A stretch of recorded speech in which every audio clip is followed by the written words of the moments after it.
Thank you. And yeah, I had a bit of trouble getting off mute there. I always have to be the first person to do that in a meeting. Hi, everybody. So my name's Sherilee. I am a Wiradjuri woman living on Wanarua land, and I have so many different things that I could add to this conversation. So I've tried to streamline it to personal leading up to professional. So apologies if I confuse anybody. I had two boys and became a single mum when my boys were only 3 and 5 years of age. My eldest son was always just a little bit different. Both my boys are amazing, but it wasn't until my eldest son was 9 that the light bulb finally went off above my head and I knew where to go to try and get some help for him. Now, I experienced some intersectionality characteristics, behaviours from people when I became a single mum. But when my eldest son was diagnosed with autism, I noticed I was in a different group there as well. So my first experience with having hearing assessments done was when he was tested for speech therapy. We were lucky enough to be living in Sydney at the time, so we had easy access to a speech therapist. But then I moved up to Newcastle. It wasn't until I moved up to Newcastle where, even though there were longer waiting periods to seek help, I began working at Hearing Australia and I began to see things in a different way. So working with Hearing Australia has taught me so much about hearing impairments and how different things can affect people in many different ways. Well, I should say the same thing can affect different people in many different ways. So as I was growing up, I had a group of friends who were deaf. We used to hang out at the skatel and they'd teach us sign language, not the good words, they'd teach us the bad words, but we all got along. So I've always had this understanding in my mind that I don't understand how different cultures, different groups, different backgrounds, people of different capabilities can't all just get along. Bradley's diagnosis and being an advocate for him through school and getting him through mainstream school has taught me so much about being an advocate for people in my work. So as I was picking up skills and understandings of things through Hearing Australia, I was at a family event and one of the great uncles always got pinpointed as being nuts. He's crazy. Don't talk to him. He can't follow the conversation. Just ignore him. And poor old Uncle Russell was left sitting in a table and everyone would just have a good time around him. No one would sit with him.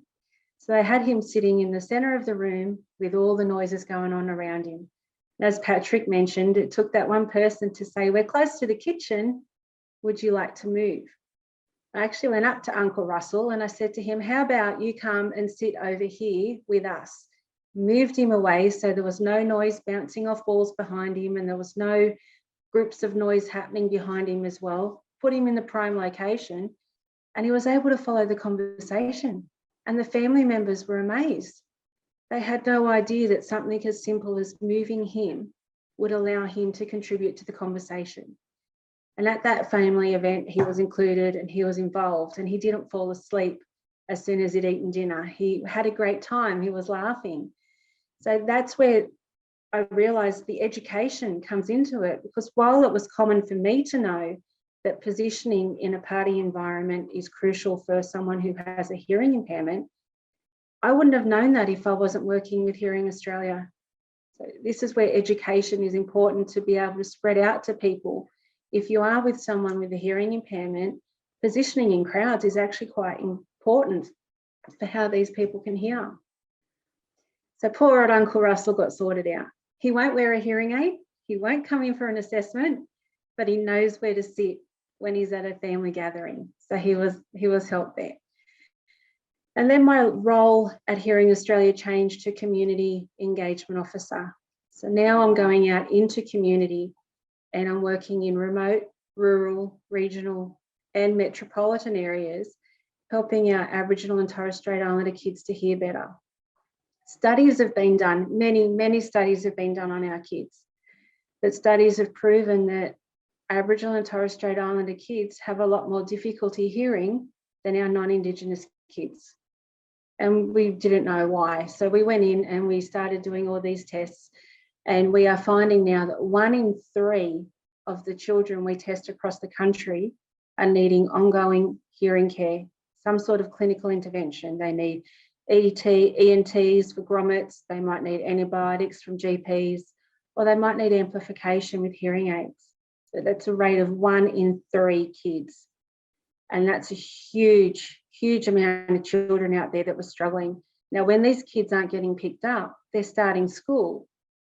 And at school, because they're not hearing properly, they're getting put in the corner as the naughty kids. And unfortunately, due to the lack of education, and it's not the educator's fault and it's not the GP's fault, it's just the way things have been happening, there wasn't a good understanding of otitis media, what issues it can do to children's hearing, or what other hearing impairments can do to children's behaviours in the classroom. So we're going out there talking to educators about this, because these kids were getting labelled as troublemakers. And in some communities where it's stereotyped, and unfortunately this is still the way it is in this country, if you're an Aboriginal or Torres Strait Islander child, you automatically get stereotyped as a troublemaker in some places. So if these children were having trouble hearing, then they weren't getting the ability to learn. They weren't learning, school become boring, they leave school early, they didn't have an education to fall back on, couldn't earn an income, go to a life of crime. Over 80% of Aboriginals in Australian jails have a hearing impairment, a permanent hearing loss. And if we can pick these kids up before they start school and do early intervention, we can prevent these hearing impairments. Not all of them, because some of them aren't from otitis media.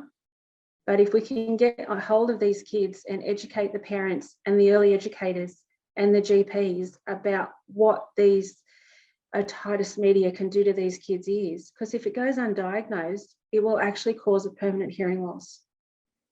And we don't know how many people at the other end in the adult life could have had this prevented, but we do know we're seeing 1 in 3 kids at the moment that are coming back that are needing some sort of intervention.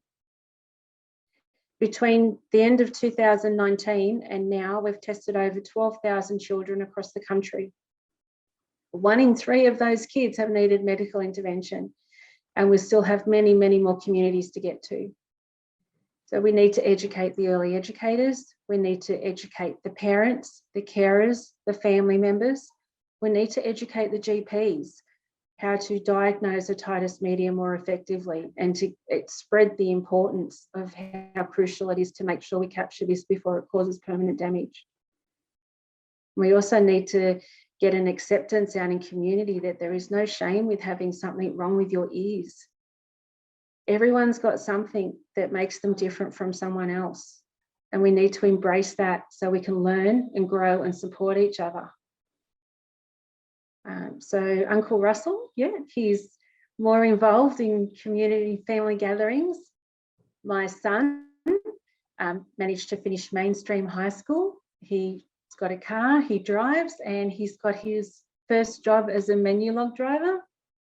My other son had a lot to deal with having an older brother that needed a lot more time. As a single mum, it was very difficult.